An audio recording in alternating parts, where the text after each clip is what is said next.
নমস্কার বন্ধুরা, আমি শুভ্র নীল। একটা পোস্ট চোখে পড়ে যেখানে দেখলাম লেখা রয়েছে, কেউ একজন লিখে ছেড়েছেন যে আমি কি একমাত্র যার কিশোরী গানটা ভালো লাগেনি। এটা পোস্ট একটা, এটা নেগেটিভ ওয়েতে হোক, বাট একটা পোস্ট।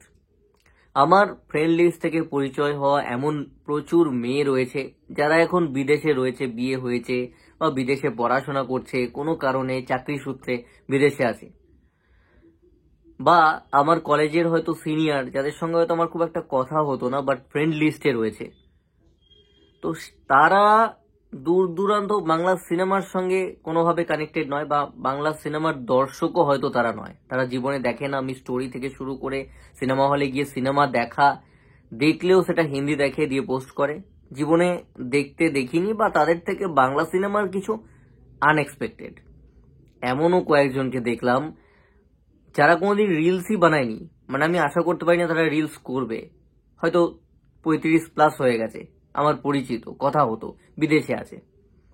তো তারা রিলস করছে কিশোরী গানে, এবং যার কথা বললাম কোনোদিন রিলসই করেনি, তাকে দেখছি কিশোরী গান দিয়ে তার রিলসে হাতে খড়ি হলো, ইনস্টাগ্রামেও পোস্ট করছে। নেগেটিভ দিয়েও শুরু করলাম, পজিটিভটাও বললাম।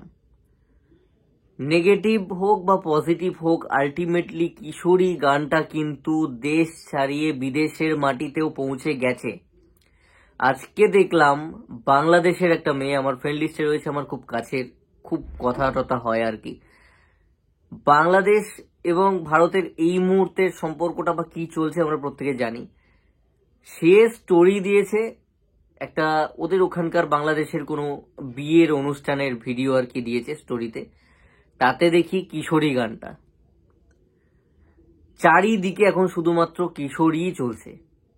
আজকে বিকেলে আমি আমার প্রোফাইল থেকে একটা ঠাকুরের ভিডিও শেয়ার করলাম, মা কালী, তো সেখানেও দেখি কিশোরী গানটাই বাজছে ব্যাকগ্রাউন্ডে। নেগেটিভ দিয়ে শুরু করেছিলাম, নেগেটিভিটি কেন হবে না?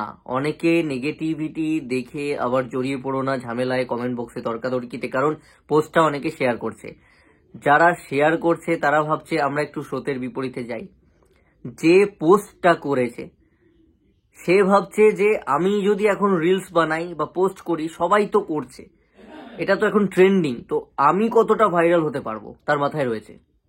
সে দেখলো আমি যদি একটু স্রোতের বিপরীতে গিয়ে আমার পছন্দ হয়নি বলে লিখে দিই, তো অনেকে শেয়ার করবে, তো আমার প্রোফাইলের রিচটা ঠিক হয়ে যাবে। এটা তার বাইরে আর কিছুই নয়, এটা একটা তার নিজের প্রমোশনাল স্ট্র্যাটেজি কিশোরীকে ইউজ করে। এরা তো বরাবরের দোগলা বাঙালি যারা এই টাইপের কাজ কারবার করে, দান্দাবাজি করে। নেগেটিভিটি করলো, গানটার নিজের প্রচার করে নিল, নিজের রিচ ঠিক করে নিল প্রোফাইলের, গানটাকে ইউজ করে।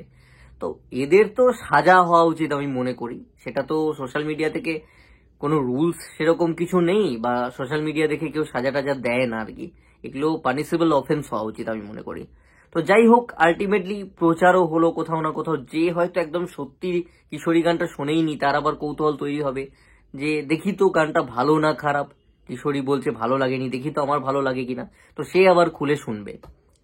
তো কিশোরী আলটিমেটলি পুরো মার্কেট নিয়ে নিয়েছে। এই বছরের সেরা গান ডাকাতিয়াবাসীকে ধরা হচ্ছিল, যেটা 2 মাসে 1.3 ক্রোর ভিউজ আছে, এটা অলরেডি 1.5 ক্রোর হয়ে গেছে। সবচেয়ে ভালো লাগার যে জায়গাটা সেটা হচ্ছে, আমার মনে আছে যেদিনকে 10 দিন ছিল সেদিনকে 98 লক্ষ আমি ভিউজ দেখেছিলাম। সকালবেলায় সেদিনকে 93 লক্ষ দেখি। সেদিন থেকে অ্যাকচুয়ালি মারাত্মক জাম্পটা নেয়। অর্থাৎ 10 দিনে 1 কোটি কিন্তু নয়, 90 লক্ষ আর কি, 90 লক্ষ প্লাস ভিউজ গেছে। 1 কোটি প্লাস ছিল না, যেটা হওয়া উচিত যদি পার ডে 10 লাখ করা হয়।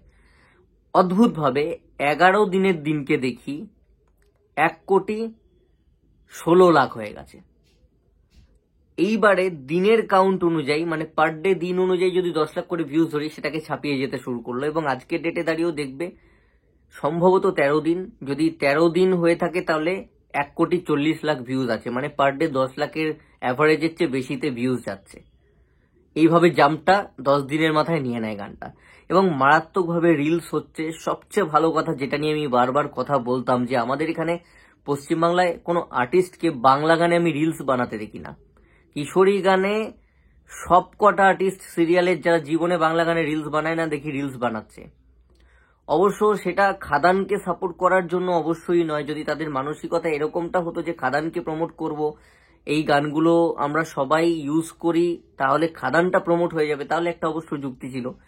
কিন্তু তারা অবশ্য ধান্দাবাজ, তারা দেখছে গানটা এখন ট্রেন্ডিং, তাহলে আমরা এতে রিলস বানিয়ে নিই, আমাদের প্রোফাইলে রিচটা বেড়ে যাবে।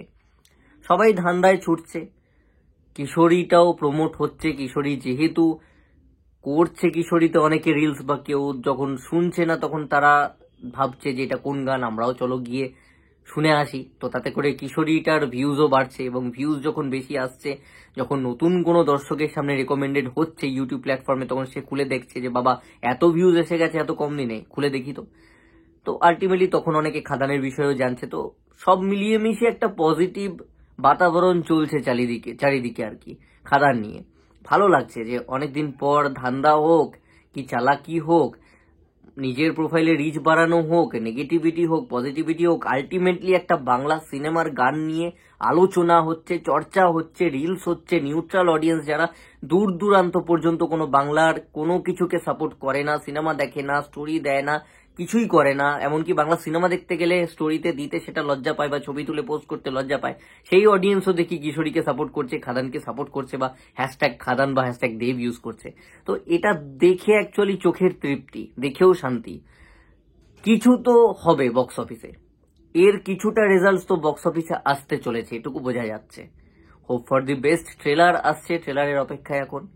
ট্রেলার এসে আরো হাইপটা বাড়িয়ে দেবে। যখন এত দেরিতে কনফিডেন্সের সঙ্গে ট্রেলার আনা হচ্ছে, তার মানে মার কাটারি কিছু আছে এর মধ্যে।